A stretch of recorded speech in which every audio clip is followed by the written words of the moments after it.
네, 이번 시간에는 중국의 부동산, 중국의 각종 문제에 대해서 좀 배워볼까 합니다. 요즘 중국에 대한 관심들이 많죠. 특히나 러시아와 우크라이나 전쟁이 일어나고 있는데 과연 중국이 어떤 선택을 하느냐가 굉장히 초미의 관심사고 또 중국의 경제 상황은 또 어떤지 뭐 이런 얘기들을 좀 배워보려고 합니다. 박승찬 용인대 중국학과 교수님 연결되어 있습니다. 안녕하세요. 네, 반갑습니다. 네, 제가 인터뷰 여러 번 해봤습니다만 저랑 이름이 같은 교수님을 또 인터뷰하기 처음이네요. 더 네, 네. 반갑습니다. 네, 어, 반갑습니다. 일단 그거부터 여쭤볼까요? 지금 러시아와 우크라이나 전쟁이 이제 벌어지고 있는데 음, 과연 중국이 어느 쪽 편을 들게 될 것이냐. 이제 음. 러시아는 계속 중국한테 이제 우리 편을 들어달라 하고 있는 거잖아요. 네, 어떻게 네. 보세요? 중국이 어떤 식으로 나오게 될까요? 사실 중국 입장이 예상했던 부분들이 아니라서 매우 난처할 겁니다. 근데 지금 네, 대외적으로는 지금 뭐 중립 제재에는 서방과 미국 중심의 제재는 따르지 않는다, 반대한다. 네, 이렇게 지금 이야기를 하고 있고 중립적 입장은 계속 지금 하고 있죠. 네, 그래서 지금 뭐 여러 지금 뭐 보도 나온 것처럼 뭐 군사 장비를 지원을 한다. 뭐 여러 이런 부분에서 좀 우려가 나오고 있는데 중국도 매우 신중한 접근을 할 겁니다. 그런데 예, 이게 이해득실을 따져봤을 때 기본적인 중립적인 입장에서 이제 그 선을 넘어가지 않는 범위에서 지금 이제 중국과 러시아의 관계를 계속 이렇게 지켜 나가야 되는 지금 입장이 있죠. 그게 이제 정치적인 뭐 외교적인 측면에서 본다라면 지금 미중신경 부분에서 러시아는 가장 큰 어떻게 보면 우군이잖아요. 그렇죠. 그러니까 이제 이 부분들을 지켜 나가야 될 것 같고 경제적인 측면 매우 중요하겠죠. 에너지 뭐 중국 러시아 뭐 석유 천연가스 수입 보존도가 뭐 석유 같은 경우는 15.5%, 그다음에 뭐 천연가스는 뭐 거의 한 9%대 되니까. 예, 그러니까 이런 경제적인 측면, 그다음에 반도체 생태계도 마찬가지겠죠. 그런 부분이 있다 보니까 네, 그런 중간자적인 측면에서 관리를 계속 해나갈 수밖에 없는 생각이 좀 있는 것 같습니다. 그러니까 중국 입장에서는 러시아를 관리해야 된다. 이런저런 이해관계를 그렇죠. 따지면 네, 만약에 요즘은 이렇게 보도된 걸 보면 이제 중국이 조금 다소 이제 애매한 입장으로 보이긴 보여요. 근데 네, 만약에 중국이 이제 어떤 선택의 순간이 와서 러시아의 음, 편을 좀 노골적으로 들어야 된다 했을 때는 아, 중국도 걱정하는 게 일종의 러시아와 같은 경제 제재를 당할까 봐 그런 걸 걱정하고 있는 걸까요? 그렇죠. 이제 그게 우리가 얘기하는 세컨더리 보이콧이겠죠. 예. 이게 지금 이미 이제 그런 부분에서 저는 이제 세컨더리 보이콧으로 갈 것으로 봅니다. 그러니까 이제 네. 이미 이제 뭐 미국에서는 러시아의 반도체 팔면 중국 기업 문 닫게 할 거야 이런 네. 이야기 계속 하고 있고 그렇죠. 18일 두 정상이 이제 화상전화 하기 전에 17일 날 이제 그 제이크 설리번 백악관 보좌관이랑 양제츠 정치국원 만났을 때 네. 그때도 이제 만약에 도와주면 중대한 결과에 직면하게 될 것이다. 중대한 결과라는 게 지금 중국의 상황을 봤을 때는 네. 제재할 수 있는 건 결국은 세컨더리 보이콧밖에 없다. 예. 근데 여기서 우리가 관심 있게 봐야 될 게 나온 것처럼 제한적 수준이라는 것들이죠. 근데 이 제한적 수준은 세컨더리 보이콧인데 거기에 따라서 이제 어느 정도 이제 우리가 지금 관심 있는 결국 이제 중국 경기가 어떤 영향을 받을 것인지 금융시장이 어떤 영향을 받을 것인지 그래서 이제 금융시장 부분들은 분명히 어느 정도 영향을 받을 수밖에 없고 예. 이런 부분에서 중국은 그 정도는 감내해야 되지 않나라는 게 내부적인 속내인 것 같습니다. 그거보다는 제한적 수준 세컨더리 보이콧보다는 앞에서 말씀드렸던 더 큰 측면에서 외교 안보적인 측면, 네. 경제적인 측면에서 더 득이 많다라고 보기 때문에 그러면 미국 입장에서는 결국은 이렇게도 해야 되겠죠. 근데 전면적인 그러니까 세컨더리 보이콧은 미국도 좀 부담이 될 수밖에 없다. 그러면 또 중국도 또 반격을 할 거기 때문에 네. 이게 물리고 있는 관계다 보니까 그런 것 같습니다.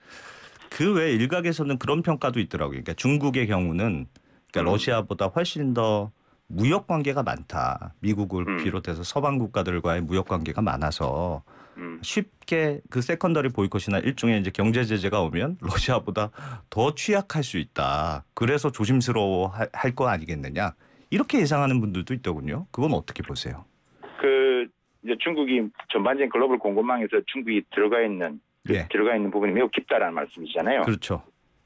그렇죠. 그런 부분에서는 사실 이 부분은 지금 러시아 이슈를 떠나서 미중 간의 무역 전쟁이 났을 때부터 이미 우리가 한 번을 보았던 거죠. 네. 그러니까 미국이 중국에 여러 가지 무역 제재를 해 왔을 때도 네. 사실 중국의 수출이 떨어지진 않았습니다. 그러니까 그만큼 세컨더리 보이콧이 있다고 하더라도 네. 이미 구체적인 부분에서 물론 이제 아까 말씀드린 미국이 할 수 있는 전체적인 봉쇄를 하면 미국 경제 자체가 위험하기 때문에 그렇죠. 그 말씀은 지금 인플레이션이 심한 상태에서 오늘도 기사가 났지만 지금 중국산 제품이 필요하다는 것들이죠. 네. 중국산 제품이 없으면 인플레는 더 지금 심해질 수밖에 없는 구조에 있기 때문에 중국은 이제 이번 한번 과거에 이런 위중 무역쟁 한번 경험을 해봤기 때문에 예.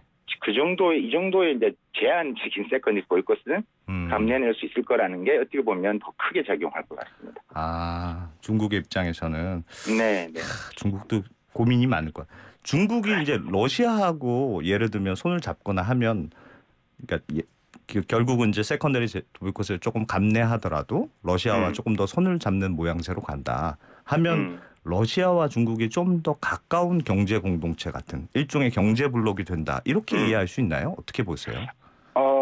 지금 그 속내가 지금 그게 있을 것 같습니다. 미국은 네. 중국은 이제 그게 지금 말씀하시는 그런 블록을 형성하려는 생각이 매우 강할 것 같습니다. 예. 이번에 보면서 우리가 좀 반도체 공급망 이슈도 여러 가지 많이 이야기를 하고 했었는데요. 네.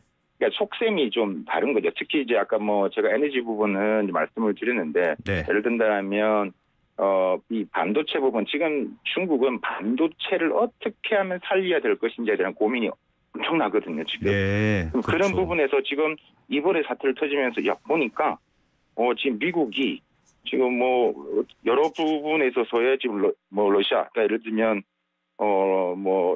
우리가 지금 이야기하는 천연가스뿐만이 아니라 예. 우리가 희소가스라고 하는 것들도 우크라이나도 포함을 하고, 그다음에 러시아에서 수입하는 것들이 매우 많다라는 것을 알게 된 것들이죠. 예. 그래서 미국 반도체용 지금 네온에 들어가는 공급하는 90% 이상이 우크라이나에서 수입을 하지 않습니까? 예. 또 하나가 이제 팔라듐이라는 게 있는데, 그 팔라듐도 지금 반도체에서 매우 중요한 요소거든요. 네. 그러니까 이런 부분들이 있으니까 이제 또 하나의 중국 입장에서는 반도체 공급망을 더 확산할 수 있고 더 친밀도를 높임으로써 이것을 하나씩 만들어가는 계기로 생각할 수 있기 때문에 지금 말씀하는 경제 블록화를 하는 측면에서요, 특히 이제 중국이 취약한 분야, 예. 아까 지금 가장 부족한 에너지, 예. 그다음에 반도체, 이런 하나의 기회 요소 지금 생각하고 있다 말씀드릴 수 있을 것 같습니다. 하지만 부담이스럽죠. 왜냐하면 더 적을 만들 수 있다라는 그렇죠. 네. 팔라듐 그 말씀하신데 그게 이제 러시아에서 많이 생산되는 걸 모양이죠? 네네네네. 그러니까 중국 입장에서 반도체 키우려면 러시아하고 손을 좀 잡을 수밖에 없는 그런 이해관계도 또 있군요. 네.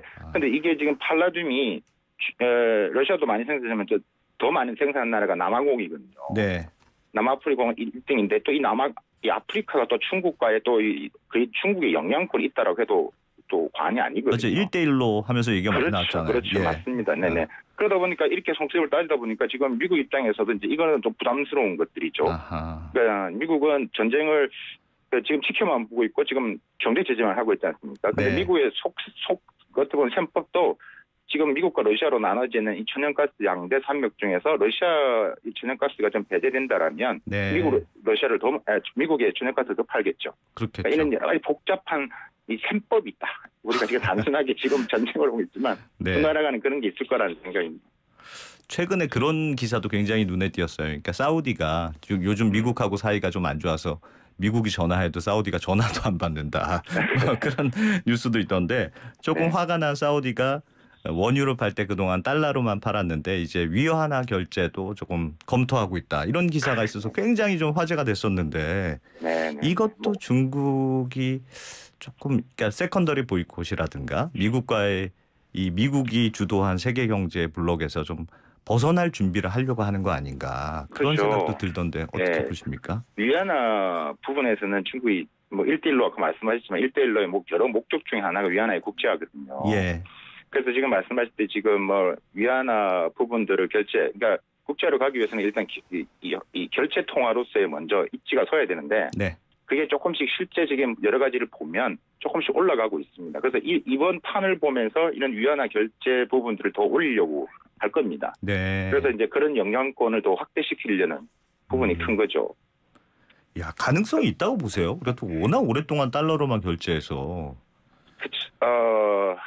그게 쉽지 않아 보이긴 한데 네. 아까 말씀드렸다시피 지금 1대1로에 대해서 말씀을 하셨지만 1대1로가 그러니까 매체에서 소개된 부분에서 실패한 사례만 있는 게 성공 사례도 솔직히 있긴 많이 있거든요. 네. 그래서 아까 말씀드렸다시피 남하고 있는 부분에 그 영향권을 계속 확대하고 있는 거고 미국은 그런 부분에 있어서의 자꾸 이제 견제를 해야 되는 부분들. 중국이 가장 취약한 이 위안화 부분에서의 부분들은 장기적으로 보고 있는데 네. 결론적으로 말씀드리면 움직임이 없는 게 아니라 그 전체적인 이 통계 수치를 쭉 보면 계속 올라가고 추세는 분명하다. 하지만 분명하다. 시간은 오래 걸릴 것이다. 야, 이게 그동안 사실은 뭐 정치적인 성향을 떠나서 전 세계가 하나의 경제권으로 자유롭게 이제 무역도 하고 그래서 미국도 낮은 물가를 유지할 수 있었는데 이런 식으로 좀 블록화되고 걱정이네요, 굉장히.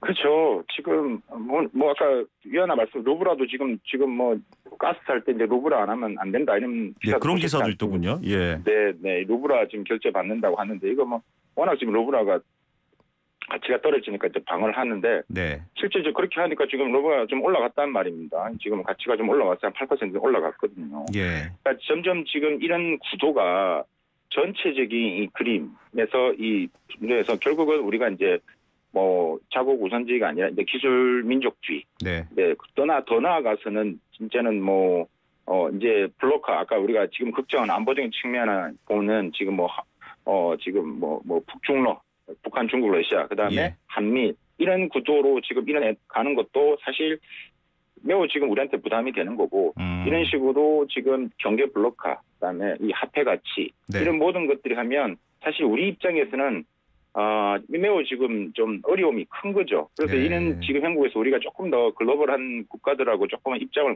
맞추는 작업이 좀 필요합니다. 우리 혼자 목소리를 내는 것보다는. 예. 우리 중국하고는 어떤 관계를 가져가야 됩니까? 중국이 지금 사실은 약간 애매한 포지셔닝을 취하고 있는 건데 우리는 중국하고 그래도 뭐 우리는 중국하고 워낙 무역도 많고 경제적인 관계들이 많으니까 네. 또 이렇게 잘 지내야 되겠죠? 어떻게 보십니까? 지금 이 러시아와 지금 이 우크라이나 사태에 대해서는 우리의 이 코멘트, 스탠스는 뭐 지금 정도 수준하면 되는데 네. 이제 앞으로 지금 미중 신냉전은 지금 이번 사태를 통해서도 미중 신냉전은 더욱 이제 심화될 수밖에 없는 구도고. 아이고야. 지금 이제 중국은 우려가 많죠. 지금 차기 정부 들어서면서 지금 뭐 대중국 뭐 압박이 강해질 것이다. 뭐 심해질 것 이런 거에서 우려도 많은데 저는 개인적인 부분에서는 우리가 어떻게 보면 더 강력한 입장을 좀 내세워야지만 중국이 더 과거도 그랬고 우리한테 예전하고 다른 좀 더 친밀감. 왜냐하면 중국 입장에서는 한국이라는 입장 국가가 매우 중요합니다. 우리가 중국과 이야기할 수 있는 그런 게 매우 많다라는 거. 조금 더 강하게 자신감 있게 이야기하는 작업이 중요하다. 그렇다라고 해서 지금 여러 지금 시중에서 이야기를 하고 있는 뭐 사드 재배치, 뭐 그다음에 뭐 우리가 말한 MD 편입, 뭐 한미일 군사 동맹 이런 측면에서의 이야기를 하는 것은 나중에 필요한 부분에서 그것을 활용하는 측면이 되겠지만, 그것을 가지고 만약에 좀 본격적으로 편입을 된다라면 한중 관계는 더 좀 악화될 수 있죠. 하지만 자꾸 이제 그런 식으로 이제 우리가 조금 약한 스탠스를 간다라면 한중 관계는 진보가 아니고 계속 머물러 있을 수밖에는 없다라는 생각은 듭니다. 우리가 중국한테 내밀 수 있는 카드 같은 게 어떤 게 있을까요? 결국 우리의 전략적인 자산이 많죠. 아까 말한 미국이라는 동맹이라는 게 분명히 있고요. 그다음에 북한이라는 게 있죠. 근데 북한은 우리가 핸들링 할 수가 없는 거라는 거죠. 그렇죠.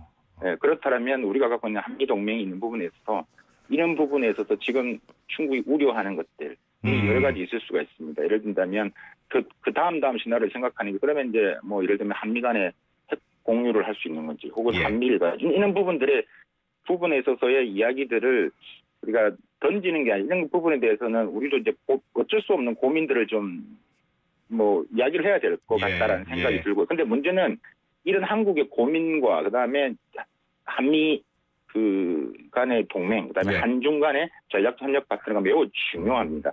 중요해서 다 잘 컨트롤해야 되는데 문제는 이게 제가 보건대는 이 한중 간에는 유난히 소통이 잘 안 돼 왔다라는 좀 답답한 마음이 있었죠. 그래서 좀 더 소통을 강화하는 것들이 매우 중요하다. 서로가 어떤 어려움이 있는지를 알아야지만 터놓고 이야기를 하는 거고 내가 이렇게 해서 하고 싶은 게 아니라 어쩔 수 없는 상황이고 예. 그다음에 그런 부분에서 불필요한 우려를 만들지 말자라는 서로 간에 이런 것들이 좀 돼야 되는데 그게 좀 안타깝게도 잘 되지 못하지 않았나라는 네. 아쉬움이 든 거죠. 우리가 일종의 약간의 중재자 역할을 조금 할 수 있는 포지션이 돼 있군요. 예. 알겠습니다. 그런 역할을 위해서 우리가 하기 위해서 우리가 좀 더 강해져야 되겠죠. 그러네요.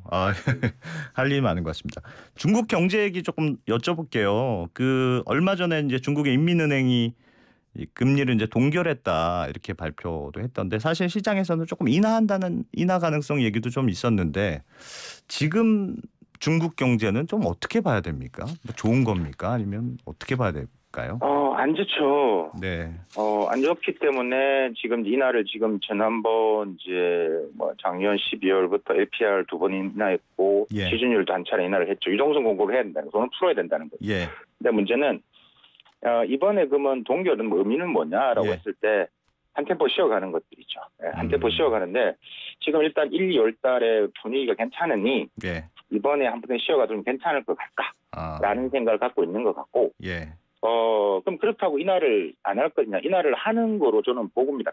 인하할 것이다. 방향성은 그쪽으로 가는 거군요. 그렇죠. 그럴 예. 수밖에 없다. 왜냐하면 이건 시간 문제일 수밖에 없다. 근데 지금 중국이 왜냐하면 일단은 뭐 요번에 뭐 여러 가지 유효 총리나도 말씀을 하셨지만 예. 중국이 지금 여러 가지 지금 당면한 문제가 많고 그다음에 그것을 해결하기 위해서는 1분기 경제를 방어를 해야 된다는 이야기를 했거든요. 그게 이제 이번에 나왔던 키워드가 바로 능동적 통화 정책이라는 겁니다. 예. 그래서 그 의미는 뭐냐면 1분기 경제를 무조건 만들어야 된다. 그래서 결국은 대출을 좀 적절하게 해놔야 된다. 네. 풀어야 된다는 이야기죠. 근데 그것이 이번에는 약간 좀 쉬어가는 템포로 보는 거고 왜냐하면 부동산 경제 유축이 되긴 했지만 또 부동산 법을 여전히 부동산 이슈가 있기 때문에 네. 이것을 또 관리하는 측면도 있다. 그래서 전체적인 방향성은 인하 쪽으로 가는 것을 보는 게 맞을 것 같지 않느냐라는 생각이죠. 야, 이런 거 생각하면 러시아의 관계도 더 복잡한 변수가 되겠군요. 지금 중국 네. 1분기 경제도 지금 시원치 않으면 그런 것도 생각해야 되니까. 그렇죠. 1분기 방어를 못하면 우리가 경제 이야기는 사실 중국은 공산당의 리더십은 결국은 취업률이고 예. 경제가 돌아가지 않으면 이게 결국 일자리를 만들지 못하는 것들이거든요. 그러니까 이번에 우리가 양해를 볼 때 5.5% 이런 것을 좀 뭐 자꾸 이제 많은 분들이 궁금해하시는데 사실 그 5.5% 성장률은 그건 딱 나오는 수치다. 그렇게 할 수밖에 없다. 왜냐 그러면 5.5% 성장률이라는 게 결국은 중국이 보통 한 1% 성장을 할 때 한 200만 명 일자리가 나온다라고 봅니다. 네. 그러면 이제 5.5%한 1,100만 명 정도 되죠. 중국의 도시 취업자 수 올해 목표가 1,100만 명입니다. 예. 근데 올해 졸업자 예정자가 한 1,076만 명 정도 되거든요. 예. 그러니까 중국 전체 청년 실업률이 15% 이상 더 심각한데 전체는 5.5%라고 하지만 그러니까 이 청년 실업을 맞지 못하면 시진핑의 리더십 왜냐하면 지금 3년임을 위한 시진핑 가장 지지하는 층이 바로 지금 젊은 세대, MZ 세대다. 네. 이것을 만들어야 된다라는 부분들입니다. 그래서 이제 지금 이 5.5%도 그런 함의가 있다라고 보여지고 이번에 또 양해 내용 보시면 중국은 도시 이야기만 많이 하지만 농촌 이야기는 별로 없거든요. 예. 농촌 실업률, 취업률 이런 이야기는 없습니다. 왜냐하면 뭐 농민공원 일종의 완전 고용을 포함시켜가지고 통계를 발표하지 않는데 실상을 들여다보면 잘 안 좋다는 거죠. 예. 그래서 중국이 그 경제 성장률 목표를 달성하려면 예전에 왜 이제 쌍순환 경제 이런 거 얘기했는데 결국 내수를 좀 키우는 방식으로 될까요? 어떤 식으로 포커스를 맞추게 될까요? 중국 정부는? 중국은 지금 경제 체질 자체가 중국 GDP 경제 부분에 있어서의 성장 기여도에서 소비가 차지하고 있는 비중이 거의 62% 이상입니다. 그러니까 이제 62% 이상의 지금 소비가 있기 때문에 내수로 가는 것은 뭐 당연한 거고요. 근데 지금 이게 막혀 있는 거잖아요. 오미크론이 확산되고 지역 봉쇄가 되고 소비가 부진되고 중국 GDP의 산업별 구조를 보더라도 1차, 2차, 3차 산업이 있다라면 3차 산업이 지금 이제 2차 제조업은 이제 이미 40% 이내로 떨어졌고 3차 산업이 지금 한 54% 넘어갔다. 그러면 3차 산업과 소비가 중국 경제 GDP를 지금 받치고 있는데 이 오미크론 확산 때문에 지역 봉쇄가 되니까 당연히 문제가 클 수밖에 없죠. 그러니까 결국은 이제 이걸 빨리 해야 되는데 또 풀지는 못하겠고 또 이런 지금 어려움이 있는 거예요. 지금 중국은 말 못할 고민이 있는 거예요. 알겠습니다. 어쨌든 소비로 가는 수밖에 없다. 네, 예. 알겠습니다. 야, 중국도 하여튼 들어보니까 고민이 많네요. 오늘은 여기까지 말씀 듣겠습니다. 박승찬 용인대 중국학 교수였습니다. 고맙습니다. 감사합니다.